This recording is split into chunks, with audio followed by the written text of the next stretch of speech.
Let's speak now to Senior Lecturer in Environmental Science at Keele University, Sharon George. Welcome to the News Hour.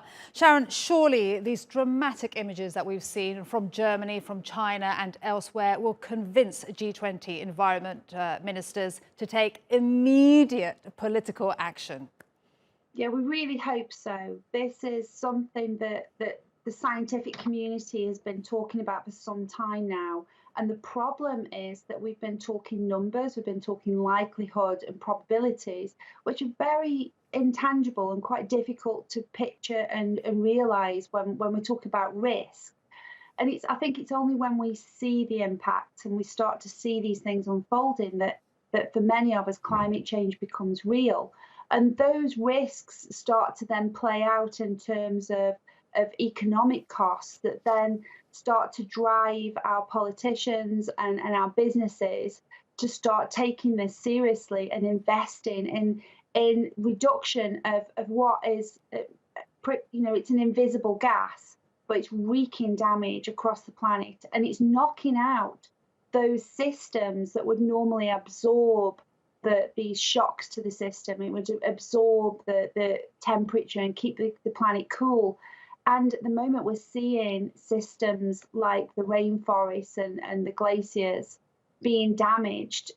And we are really worried about this, and we need much more urgent action. And do you think at this G20 meeting that you'll see that action? As you said, the scientific community has been talking about this for a long time. We're seeing it nearly every single day. Surely they're convinced now. Well, again, you would think so, but there's still the argument. We're talking to undo the damage that has been done and to move away from our reliance on fossil fuels that economies are built on it's no easy task. And it's only when we're seeing these huge impacts and the fact that we cannot do nothing. And I think we've waited too long. Every single molecule of CO2 that we emit is doing damage, and it's going to stay in the atmosphere for some time. So we have no time to waste. We can't have targets that are way in the future.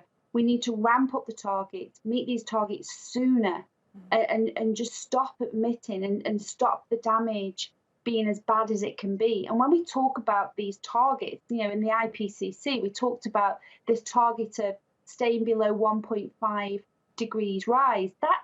That's not halting climate change. We're still talking about a rise now that's inevitable. This isn't going away. It is going to get worse. So we need to stop it being as bad as it can be and think about mitigation and think about managing these risks that are going to impact lives through natural disasters, but also incomes. We're changing the land and we're changing people's ability to be able to have a livelihood. Indeed. Thank you so much, Sharon George from Keele University. We really appreciate your time and your expertise.